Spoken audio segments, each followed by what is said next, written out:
Mr. Speaker, let me first thank the chairman of the bipartisan committee, the Honorable Dr. Alan Marat, for presenting to this parliament the report, and also our good hard-working Minister for Bougainville Affairs, the Honorable Minister Manasseh Makipa. I also want to acknowledge the Vice President of Bougainville and the leaders of Bougainville who are seated in the gallery today.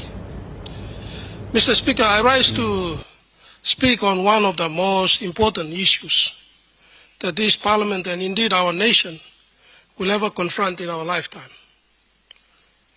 The future of Bougainville and the question of the Bougainville referendum.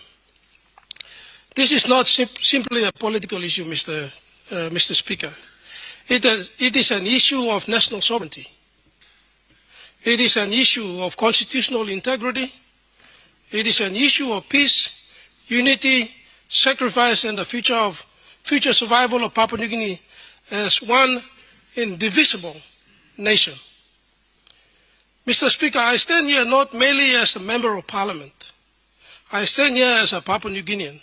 I stand here as a former military officer who witnessed firsthand the horrors, pain, and the destruction of Bougainville crisis.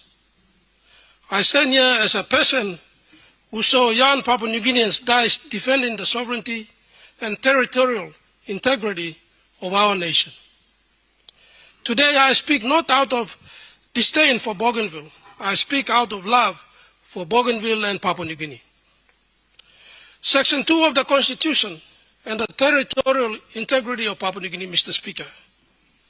Section 2 of our Constitution clearly establishes the absolute sovereignty of Papua New Guinea and defines the territorial boundaries of our independent state. Bougainville is not a foreign country. Bougainville is part of the absolute sovereign territory of Papua New Guinea, Mr. Speaker.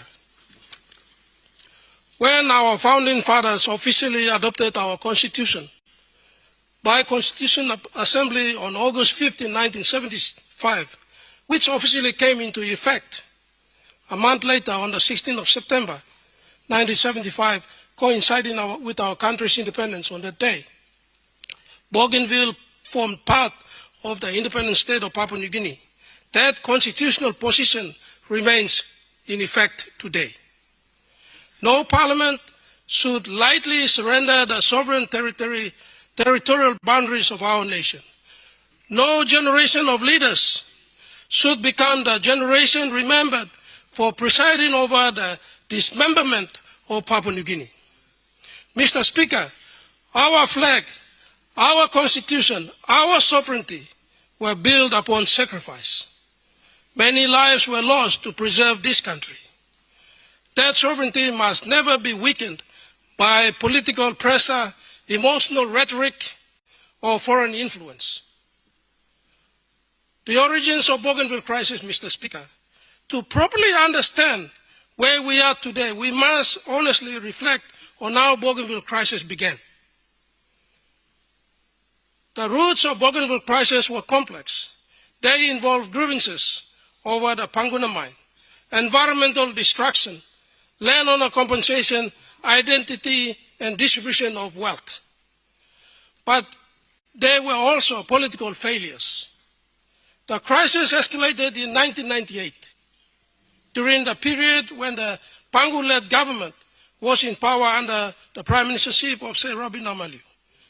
The state response, 1988, pardon me, in 1988.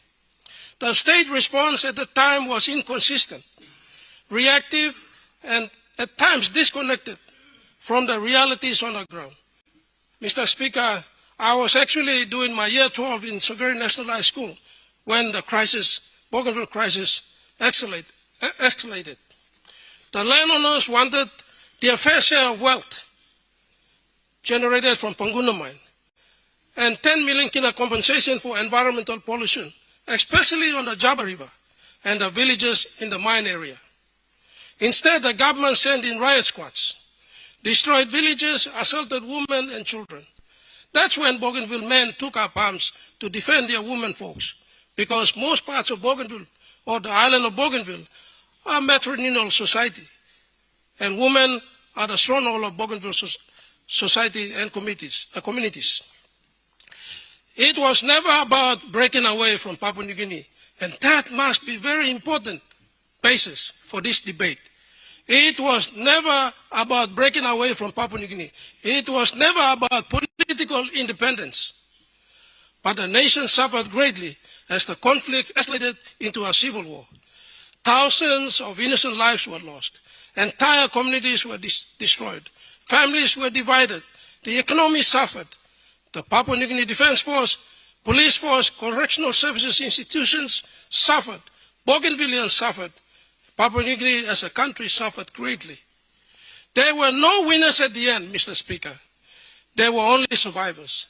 I am one of the living testimonies of a survivor, so as many of my colleagues or comrades, including the Bougainvilleans. I still carry pellets from the gunshot wound in my body today, Mr. Speaker. And so, as many of my colleagues and other brothers and our brothers and sisters of Bougainville. In 2001, the Bougainville Peace Agreement ended the crisis and set a framework for peace by peaceful means under the Constitution of Papua New Guinea. Mr. Speaker, today, history presents a remarkable situation. The same political party once again finds itself at the center of determining the future of Bougainville. Under our Prime Minister, Honorable James Marape, the government now faces the responsibility of deciding whether the territorial boundaries of Papua New Guinea should remain intact or be permanently altered. I want to take this special moment in history to thank our Prime Minister, Honorable James Marape, for his bold leadership to finally bring in this matter to Parliament with a resolve to permanently put this matter to an end. My beloved Prime Minister, brother and Prime Minister, I salute you for that decision. I salute you for being decisive in your resolve to finally and permanently put this matter to rest. You are and you will be forever remembered as our champion, including all of our colleague members of Parliament on both sides of the House sitting today. This includes the regional members of all the 22 provinces, the open members of Parliament, and of course those of us who have the privilege of serving as ministers under the leadership of our Prime Minister, Chief James Marape. Credit also must be given to the 6 successive governments and the parliaments before us. This decision is larger than politics, Mr. Speaker. It is larger than personalities. It is larger than any one government. It is a decision that will define our nation forever, Mr. Speaker. My personal reflections, Mr. Speaker, I wish to speak personally on my personal reflections as a former military officer and Bougainville Civil War veteran.